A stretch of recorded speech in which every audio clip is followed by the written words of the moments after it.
If you're moving to the Middle East as a teacher, one of the best pieces of advice I can give you is this. Try not to get sucked in by the very in-your-face nature of consumerism here, because it is everywhere. You arrive, you've got these incredible malls, beautiful shops, nice cars everywhere, restaurants, brunches, beach clubs, hotels, watches, clothes, technology, and everything is unbelievably convenient. Like, you want food, it'll be in your door within 20 minutes. You want a new television, that'll be in your door within 20 minutes. You've forgotten toothpaste, someone will bring you that as well. But when you've just moved abroad, potentially earning more money than you were earning at home, it's very easy to start thinking, well, I can afford it. And yeah, you might be able to. But that's not really the point. One of the reasons I started this channel was because I want people moving abroad to be armed with information I wish I had. So moving to the Middle East can be fantastic financial opportunity, but earning more money doesn't automatically mean you're going to have more money.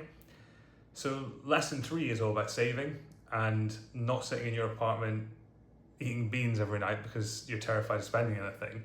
I want you to enjoy living here. I want you to take advantage of this amazing country, but it's about being a bit smart with money and the money that you're already going to spend as well. And some of these things sound tiny, 50 dirhams here, 100 dirhams there, but if you do that every month across your shopping, your phone, your internet, eating out, general spending, and suddenly we're talking thousands of dirhams a year. So let's have a look at that and how we can make some savings. Don't try and buy your new life in week 1. One of the first mistakes you can make happens almost immediately after arriving. You want everything sorted. You've got your apartment and suddenly you need a sofa, a television, dining table, kitchen equipment, bedding, lamp, storage, coffee machine, and about 400 other things you didn't realize you owned until you moved country without them. My advice to you would be to slow down, buy what you actually need, prioritize it in a list, get a bed, get the basics for the kitchen, get somewhere to sit. I think then you can take your time after that. You don't need to buy everything straight away because prices here vary massively. And if you don't know where you're going for your things, then you can actually be spending a lot more than you need to. There's always sales, and you absolutely do not need your new home to look finished 7 days after you arrive. So the first month, this is where I think people can burn through a frightening amount of money. If you watch the previous lesson 2, you'll know that I've already spoken about the setup costs when you first move, so deposits, driving license, cars, housing, documents, school, nursery costs if you've got children. So you've already got money disappearing in every single direction. So the last thing you need to do is walk into a furniture shop and spend another 15k because you want the house finished. Like I said, make a list. What do I need today? What do I need this month? What would you simply think would be nice to have? As I said, there's been a massive difference between those 3 things. And have a look around before you buy, which leads me nicely into something that you'll see everywhere here. Monthly payment thinking. This is something that I want to keep coming back to on this channel. Try to get away from looking purely at monthly payments because that's how expensive things can start to look cheap. It's only 200 dirhams a month. Yeah, that's fine. But for how many months? What is the total overall? Are there any fees associated with it? The question I'd always say is, would you buy it if somebody asked you for the entire amount today? Sometimes spreading a cost genuinely makes sense, but understand the difference between managing cash flow and using future income to fund today's lifestyle. It's not the same thing. So let's now talk about somewhere you're definitely going to spend your money every week, and that is the supermarkets. I'm going to be honest, you buy with your eyes. You'll walk into some of the premium supermarkets here, so Waitrose and Spinneys, for example, and honestly, the fruit and vegetable sections are beautiful. Everything looks perfect, it's laid out perfectly, and of course you're buying with your eyes. But the difference in price between supermarkets here can be really significant. You can have exactly the same branded products sitting in 2 different shops at noticeably different prices, and 5 dirhams doesn't sound like much, but if there's 10 products in your basket where you're paying 5 dirhams more, that's 50 dirhams. So do that every week for a year, 2,600 dirhams. Suddenly, those tiny differences aren't quite so tiny.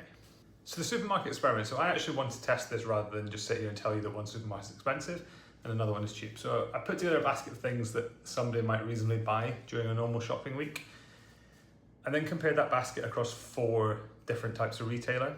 So a higher end supermarket, which was Spinneys, more mainstream supermarket, which is Carrefour, a budget friendly option, which was Viva, and an online grocery option, which was Noon Minutes. So where I could have used exactly the same product, the same brand, the same weight and size, the same quantity, where that hasn't been possible, I've tried to find the closest reasonable equivalent, so I couldn't find mince in one store, so I had to use diced beef. Because obviously there's no point comparing premium organic chicken in one shop with the cheapest frozen chicken I can find somewhere else and pretending that's a fair comparison. And this is where it gets interesting. So look at the difference in these 4 supermarkets here. Now multiply that across a month, then across a year. Don't be loyal to a supermarket. One of my biggest supermarket tips here is actually really simple. Don't be unnecessarily loyal to one supermarket. You might prefer meat from one, your toiletries might be cheaper somewhere else. Another shop might have better fruit and vegetables. And your household products might be much cheaper online. Use them differently. I would say that the convenience of living here makes comparison really, really easy. So before you leave home, you can always check prices online, but I'd still recommend physically going into the shops when you can. Look for the promotions, look at what's actually reduced, and start by learning what products you regularly buy should cost. So that's when you started recognizing a genuinely good deal. So for non-Muslims, on pork, one quick point here, because it is something that people moving to the UK sometimes ask about. Yes, pork products are available here. They're generally sold in clearly designated non-Muslim sections in the supermarket that are licensed to sell them. So you may find that part of a shop is separated from the main supermarket area. Again, shop around. Imported products can vary considerably in price. Amazon UAE, what a place this is. I'm still amazed, like I was a Prime customer at home, but I'm still amazed at how quickly things will arrive here. So same day delivery, overnight delivery, you order something before bed, 10 o'clock, and sometimes you'll wake up 5:30 and it'll be there waiting for you. But apart from the money saving perspective, I particularly like checking its products and if I can buy larger quantities like cleaning products or nappies or pet food, household essentials, these things that you're going to be using over the course of a year. So compare the price per item rather than just looking at the big advertised saving.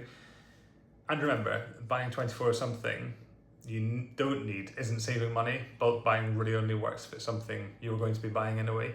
Convenience costs money, so this brings me on to something else. So convenience is fantastic here, as I've already said, but convenience can also absolutely hammer your spending. So you can get almost anything delivered, and because it's so easy, you stop thinking about individual transactions. So 20 dirhams, 30 dirhams, 40 dirhams, delivery fee, service fee, and then you might have a small order fee on top of that.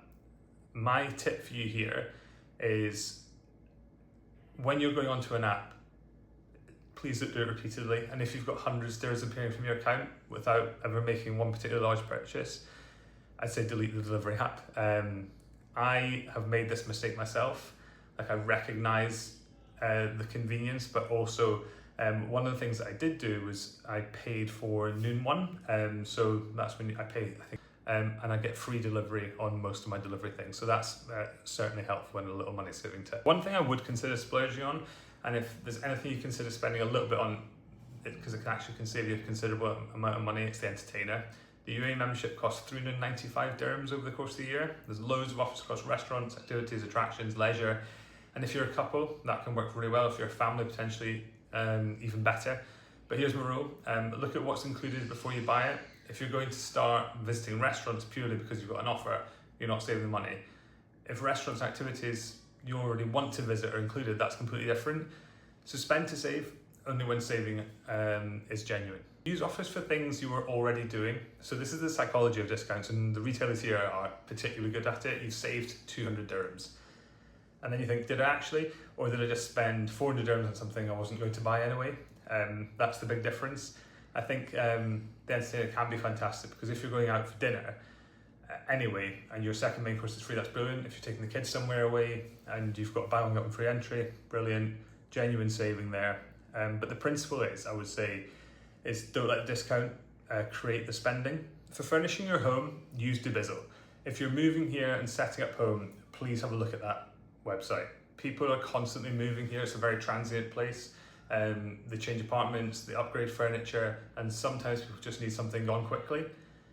That creates a really good second-hand market here. So you know, tables, chairs, desks, outdoor furniture, children equipment, household items. You can find things in really, really good condition for considerably less than they cost new. So I'd obviously always say check what you're buying carefully, but don't assume everything in your new home has to come straight out of a box. Someone else's relocation can potentially save you thousands of dirhams. Teacher discounts. This is probably the easiest saving in the entire video. Carry your teacher ID and ask for a teacher discount, or if it's available.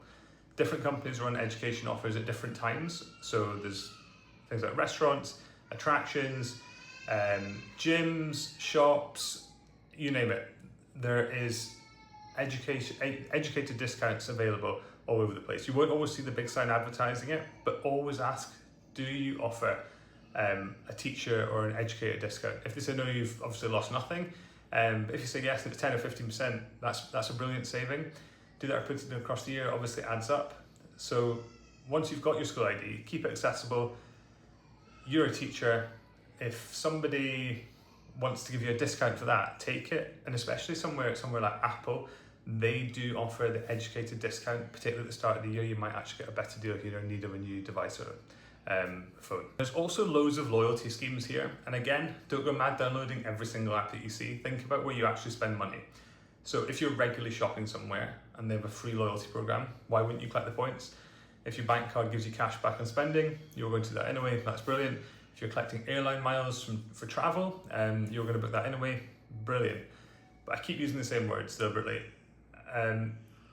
Anyway, don't spend 500 dirhams to earn 20 dirhams worth of points. Get rewarded for your normal spending rather than changing your spending to chase rewards. I think that's a really, really important message, especially when you're getting sold products by the bank. Please slow the bank salesperson down. This is one I really want new teachers to listen to carefully. When you open a bank account here, you may have somebody trying to sell you credit cards, loans, or different banking products, and they can be very good at their job. Sometimes they'll have an application open on the iPad and they're flying through this application. Stop them and ask questions about it. You're signing an agreement at the end of the day, not them. So don't be embarrassed about saying, oh, excuse me, can you just go back? What does that mean? Or what's the actual interest rate on this product? You don't need to understand banking terminology. You just need to keep asking questions until you understand what you're agreeing to. This one's really personal for me. If you've watched lesson 1, you'll understand why I talk about this. I've made a lot of credit card mistakes in my life. I've looked at monthly payments instead of the actual cost of borrowing. I've made financial decisions that I would make very differently now, and this is partly why the channel exists. So imagine you've arrived, you're on a decent salary, you've opened your bank account, and somebody says to you, hey, we can give you a credit card limit with 50,000 dirhams, which is roughly £10,000. That doesn't mean you suddenly got another 50,000 dirhams. You've got access to 50,000 dirhams of the bank's money. Most people will obviously understand how a credit card works, but depending on how much you use that card, borrowing that money can become very, very expensive. So please always ask the interest rate. They will tell you the monthly rate, but the actual annual rate, the APR, will be significantly higher. So some questions to ask before signing the agreement on the iPad. If you're being offered a bank account or a credit card, here are the questions that I'd recommend you ask. Is there an annual fee on your account? If the first year is free, what happens in year 2? What's the interest rate on my credit card? What happens if I don't clear the full balance every month? What is the minimum payment percentage? Are there any foreign transaction fees? What does a cash withdrawal on the credit card cost me? Does the bank account require a minimum balance? And if it's a loan, don't just ask, what is my monthly payment? Ask, what's the total amount I'm going to be repaying over the course of the tenure of the loan? That's the number I want you to understand before you sign that contract. Now, I'm not saying that credit cards are automatically bad, but they are, or they have been for me. But used properly, some people get genuine value from them. So cashback, air miles, airport lounges, restaurant discounts. But there's absolutely no point in getting 500 dirhams of cashback across the year if you've paid thousands of dirhams in interest because you've not been able to pay it off every month. If you're using a rewards card, understand how that works, what it costs. The reward should absolutely benefit you. You shouldn't be paying the bank for the privilege of earning it.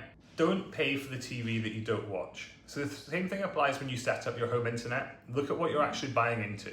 Some packages include television channels and entertainment packages, but if almost everything you watch is through an existing streaming service, do you actually need them? Ask what the basic internet package costs and the speed of it. Ask what the contract length is, and ask whether the advertised price changes later, because that's something I learned this year. Is mine was over 6 months, and they said it would continue, but actually it didn't. Ask what happens if you move home, any cancellation charges, and don't realise, like I did 6 months later, that you're paying 200 dirhams a month for television channels that have never switched on. pay for what you're actually going to use. Phone contracts. You probably don't need unlimited data. When you're getting your UAE phone contract, ask what the cheaper packages are, because you'll probably be shown the big package. Loads of international minutes, huge amounts of data, maybe unlimited data, which again, it sounds brilliant, but think about your actual life. How often will you not have Wi-Fi? You're going to have Wi-Fi at school, you'll definitely have free Wi-Fi in the malls, you'll have free Wi-Fi in the hotels, and 99% of the restaurants will probably have Wi-Fi. Do you actually need that most expensive package with all that data?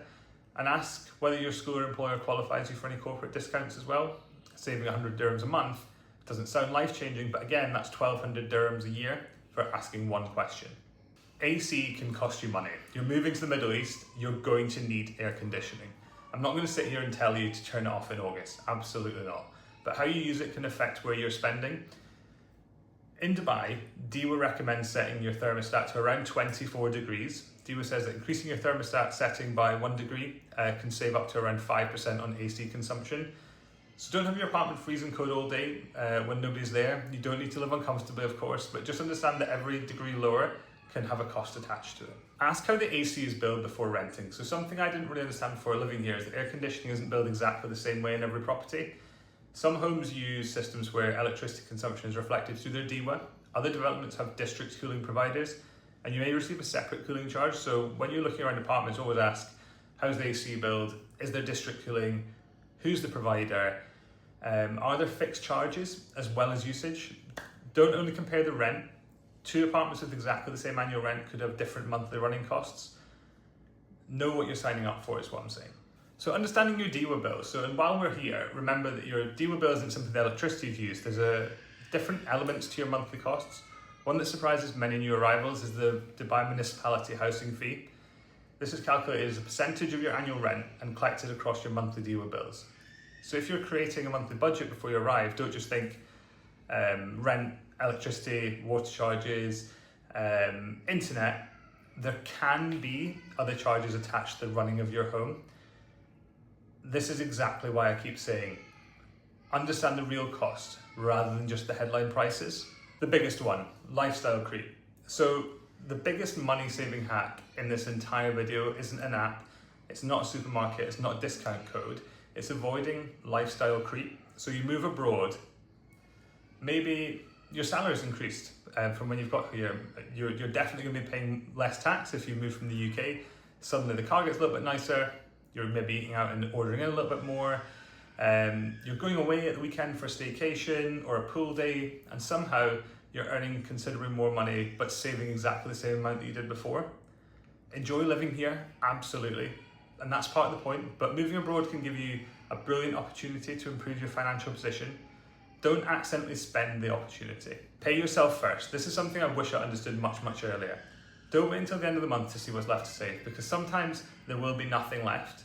Decide what you want to save, then build your lifestyle around what's left. That doesn't need to be some ridiculous percentage that makes your life miserable. It just needs to be realistic. Maybe you've moved abroad because you want a house deposit. Maybe you need to clear some debt. Maybe you want to invest. Maybe you want to build an emergency fund. Maybe you simply want more financial security. Whatever your reasons are, give the money a purpose, because if it doesn't have one, there's plenty of businesses here that will happily give it one for you. My rule for living in the Middle East isn't don't spend money. I don't believe in that. Enjoy yourself, go for dinner, travel, enjoy the beach clubs, enjoy those pool days, take your family out, go and do nice things, go to these parks all year round. Enjoy living somewhere that's different, but make the most, but again, like, make those decisions consciously. Ask for the discount, compare the price, read the contract, check the annual cost. Use those loyalty points, shop around, and before you buy something, because it's only 300 dirhams a month, work out what you're actually going to be paying. You moved abroad for a reason. Enjoy your money, but make sure you're keeping some of it as well, and remember the reason you moved here and what your plan was. That brings me to the end of my lesson 3. These are things that I wish I'd thought about more when I first moved abroad. Some will save you 10 dirhams, some might save you hundreds, and some of the financial decisions we've talked about could potentially save you thousands of dirhams. But I also know that I've I've missed things. I've lived here in the Middle East for 7 years now. I'm still finding new offers, apps, and ways of doing things. So this is where, like I always say, I want the channel to be a collaborative place. If you're living in Dubai, Qatar, Saudi, Abu Dhabi, Bahrain, Oman, anywhere else in the Middle East, and you've got a money saving hack that you think teachers need to know, please put it in the comments. I want us to build a list underneath that somebody moving out here could actually use. And if you're moving here soon, have a look through those comments, because somebody will know something that I definitely don't. That's the whole point of this channel. I've made plenty of mistakes, but hopefully you don't have to make the same ones. So I'll see you again for lesson 4. Thank you very much for watching.